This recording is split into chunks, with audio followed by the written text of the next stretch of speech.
आयोग की सबसे बड़ी परीक्षा हो सकती है एलटी ग्रेड भर्ती। ओटीआर जरूर करें, एज को लेकर छूट दी गई है। तो अनुमानित लाखों युवा आपके लगातार कहने के बाद हम लोगों ने आपके लिए बैच लेकर आए हैं।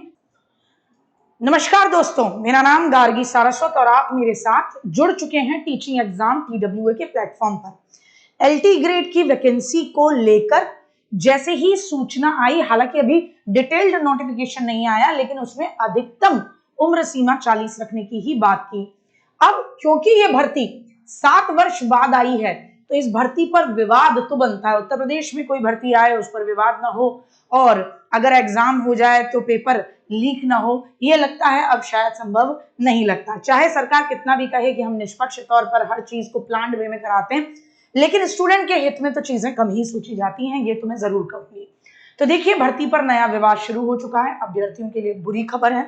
ओटीआर से जुड़ी क्या समस्या आ रही है, बिना सीटेड बीएड वाले, इस चीज को जरूर देख लें। आयोग की सबसे बड़ी परीक्षा हो सकती है एलटी ग्रेड भर्ती। क्यों हो सकती है भैया? क्योंकि मार्च 2018 में पिछली भर्ती हुई थी। 7 साल बाद इस बार भर्ती हो रही है।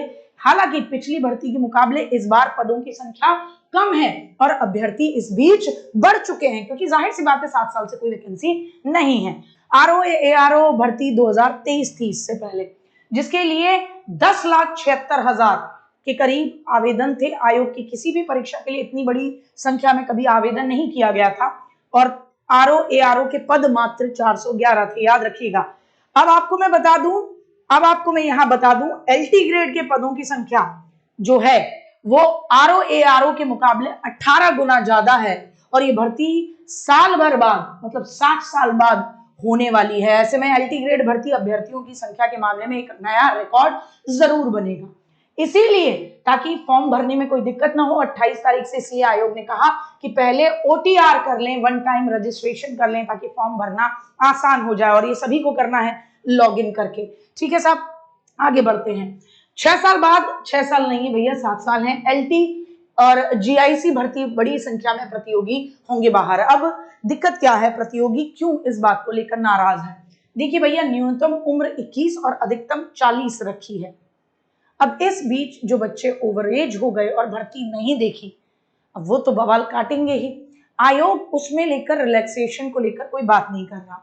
अच्छा, इससे पहले उत्तर प्रदेश के अंदर क्या भर्ती देर से होने की वजह से एज को लेकर छूट दी गई है? जी दी गई है। यूपीपी के एग्जाम में, उत्तर प्रदेश पुलिस के एग्जाम में भर्ती काफी समय बाद आई थी।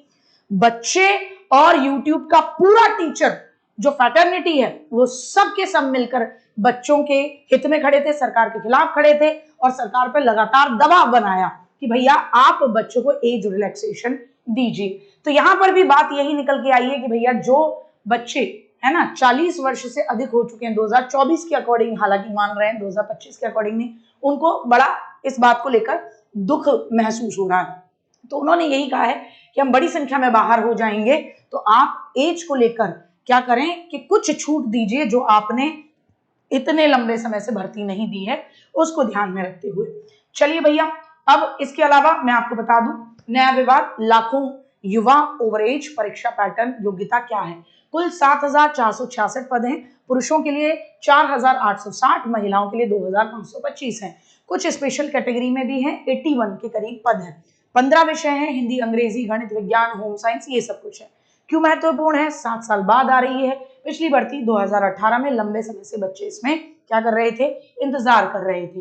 पूरा मामला क्या है? भर्ती में 7 साल की देरी के कारण लाखों युवा ओवर एज हो गए हैं। आयु सीमा 21 से 40 वर्ष।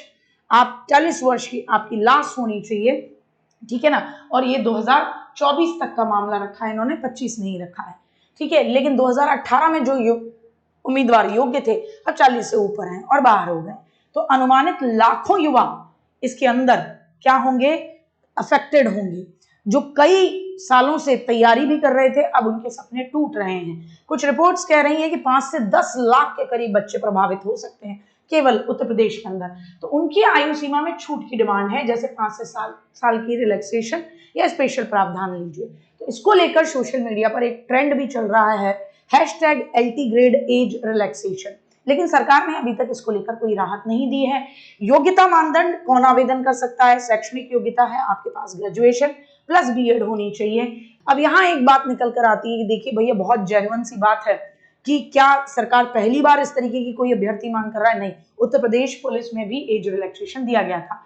आयु सीमा न्यूनतम 21 से लेकर अधिकतम 40 वर्ष है और SC ST OBC को 5 साल की छूट हो जाती है, तो उनके लिए 45 वर्ष। फिजिकली डिसेबल्ड के लिए 15 साल की छूट हो जाती है, पूर्व सैनिकों के लिए 3 साल की छूट।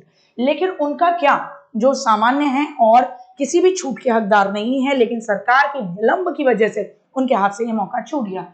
OTR जरूर करें, आयोग बार बार कह रहा है, वन टाइम रजिस्ट्रेशन पूरा कर लें और बाद में आयोग पर वेबसाइट पर दिक्कत हो सकती है, लोड बढ़ सकता है। वेबसाइट क्या है? ये uppsc.up.nic.in, जिस पर आपको OTR प्राप्त करना है। LT ग्रेड को लेकर आपके लगातार कहने के बाद हम लोगों ने आपके लिए बैच लेकर आए हैं। जैसे आपको बता दूं, बायोलॉजी का बैच, हिंदी का बैच, SST का बैच, होम साइंस का, और अगर कोई 30 नंबर की GS का जो पोर्शन है उसके लिए GS का अलग से लेना चाहता है तो वो भी आपके लिए एक अलग से GS का बैच है। ओवरऑल इसकी जो प्राइजेस हैं वो 999 है, लेकिन LT 20 कूपन कोड लगाते हैं तो आप इसे 799 में गेन कर सकते हैं बिना किसी समस्या के। तो अगर आप तैयारी करना चाह रहे हैं तो मेरे हिसाब से आपको लगातार और जबरदस्त तरीके से अपनी तैयारियों में जुट जाना चाहिए, OTR जरूर कर लेना चाहिए। उन लोगों के लिए यहां मैं आपको बता दूं, जिन्होंने सीटेट नहीं किया है, घबराइए मत, सीटेट की डिमांड नहीं होगी, क्योंकि ये भर्ती 6 से लेकर कहां तक जाती है? 10th तक जाती है। तो इसमें सीटेट आपका कहीं कराते नहीं, 6 to 8 का करा लोगे तो फिर आगे क्या है ना, तो ये वाला मामला रहता है। लेकिन बीएड कंपल्सेशन है, हालांकि कंप्यूटर को बीएड से बाहर किया गया है, तो ये कंप्यूटर वालों के लिए खुशखबरी हो सकती है, लेकिन ऐसे तमाम बच्चे हैं जिनके लिए दुखद सूचना भी है। आगे जो भी खबर आती है वो आप तक लेकर पहुंचेंगे विश्वसनीय सूत्रों से और विश्वसनीय खबरों के साथ। तो बहुत बहुत धन्यवाद आपका टीचिंग एग्जाम TWA के साथ जुड़े रहने का। जय हिंद, जय भारत।